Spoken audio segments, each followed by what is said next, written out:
So I'm getting ready to head out in the Tahoe here. I got some clients, they're building a homestead.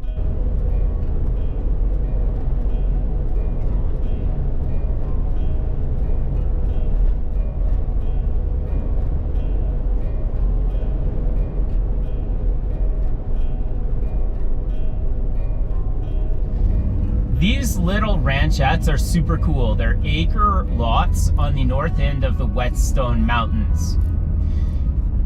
It's in between Pima and Cochise County, just before you get to Benson. It's kind of like a little rural setting. You can come back here, there's no HOA, no homeowner association, and build your own little homestead. So right now we're going to my clients' 2 lots. They purchased 2 lots and they're doing exactly that. They're building a little homestead. It's really, really cool. For those of you that don't already know me, my name's Matthew Jeschke, and I've been a full-time real estate agent since 2011. That's over a decade of full-time real estate experience. And I hope you enjoy the stuff that I share with you here. I got a lot more great stuff that you can check out. But the really important thing is, when it comes time to move, reach out to me and we'll experience this together. You don't just have to sit on the sideline and watch it on YouTube.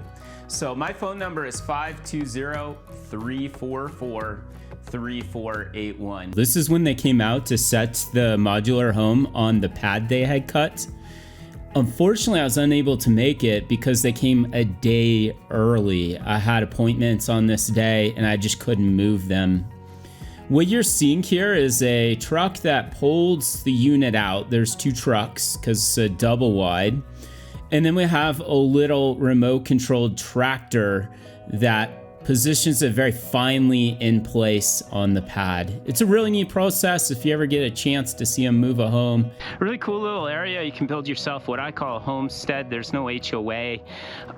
You have to bring your own utilities, so to speak. There's public electricity out here, but that's it. What we're looking at here is a double wide manufactured home, and they're going to put it at grade. So along the side skirt is a footer, and these blocks will eventually be put underneath there, and then this dirt we're standing on will fill back in. So it looks like the house is at grade, just like a traditional site-built home. And nobody will really know the difference unless they're a professional that it was built in a factory. And so some of these footers are a little bit different shaped. This one here will hold the weight of an air handler and condenser unit. It's a package unit.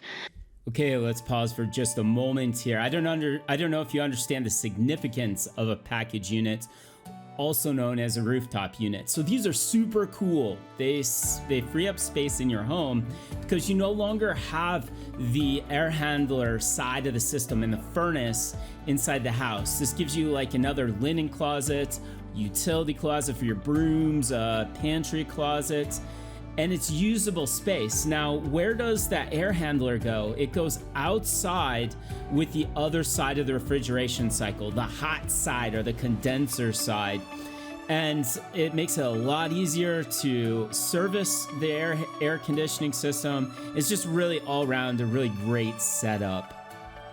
This does not have the air handler in the house, so it's kind of nice. It saves you more space in the house, more usable square footage in that regard. And they're somewhat popular on manufactured homes, as well as, you know, you ever see those units stuck on the roof of a house? Many times they're a package unit.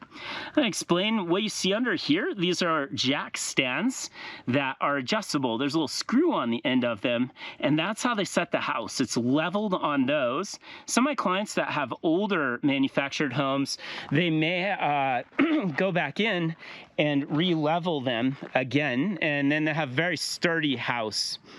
As we're walking around here, just calling things out as I'm seeing them, here we have the water line going into the house. This is the main water line.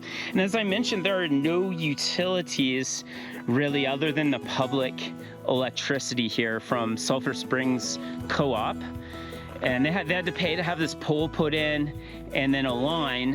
As you can see, the earth was disturbed here. There's a trench dug to this main here where the meter will go, and that was put in by the client, and that'll provide them public electricity. Otherwise, you have to put your own well in, and that can be quite expensive. I'm saying as of now, it's probably $45,000, give or take. So for the time being, they have a water storage system here. We have a pressure tank, I don't know how big the tank is back here for holding the water that they have trucked in. And then we have a pump to pressurize the whole system right there. A little pressure gauge so you can see what you're pressurized to. Typically residential homes are around 45 PSI, give or take. And that's from the utility company, but here they'll create their own pressure with that pump. I'm trying to think what else we have to chat about. This is a really, really cool project. A lot of people would love to do this sort of thing.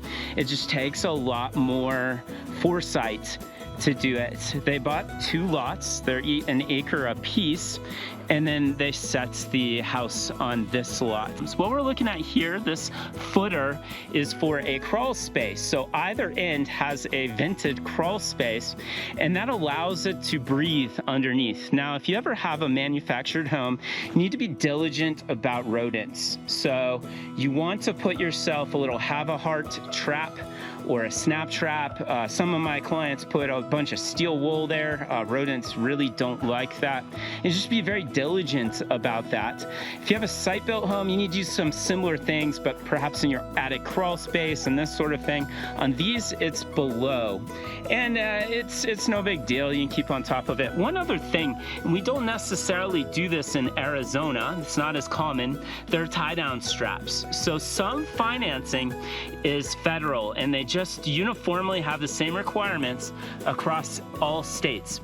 But we don't have tornadoes and hurricanes and stuff here. However, they still may want tie-down straps. So a tie-down strap, if we look here, we have this big beam, this big metal beam, and 2 anchors will go on either side of that beam, and a strong strap goes over the top, and it anchors the property, the structure. It anchors the structure to the ground, or else I don't know if they use these little eyelets here. I'm not sure. It's something, they tie in this beam to the soil below. They anchor it really steadily, and then that mitigates the risk of a tornado picking up your home and blowing it away, like on The Wizard of Oz, if you've ever seen that show. As I come over here, this is the wastewater line, that white line coming out from the structure and over here. Down below us, you may see that little cap there. That's the top of a septic tank, a little wastewater storage tank. And in between it and us are the cleanouts. So it's kind of cool to see these site-built homes do the same thing. You have one cleanout going towards the septic, one going towards the structure. That allows them to put a rotor-rooter tool, a little tool that spins and cleans the debris out of the wastewater line and pushes it on down. They can go either way with that horn you see there. As we come up over here, this is the septic tank. I'm almost standing on top of it now.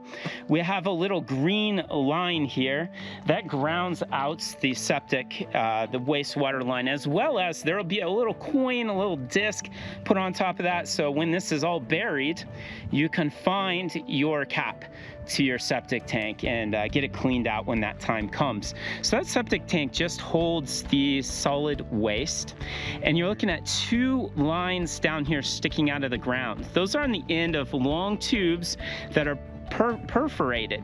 That's the leach field. The water waste goes, the liquid waste goes into the leach field and percolates out of those tubes and into the ground, so it can be put back into the ecosystem. It sounds a little gross, huh? But it's perfectly safe. It works great.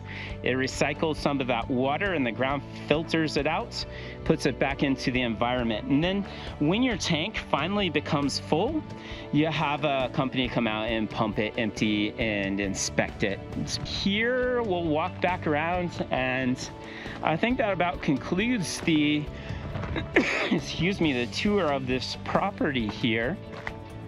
Again, here we have a electric meter. The client paid for everything to hook up all the way back to that pole, including the pole. This is pretty customary stuff. They have electric to the pump here as well. It's probably going through this gray, it is going through the gray conduit on the grounds.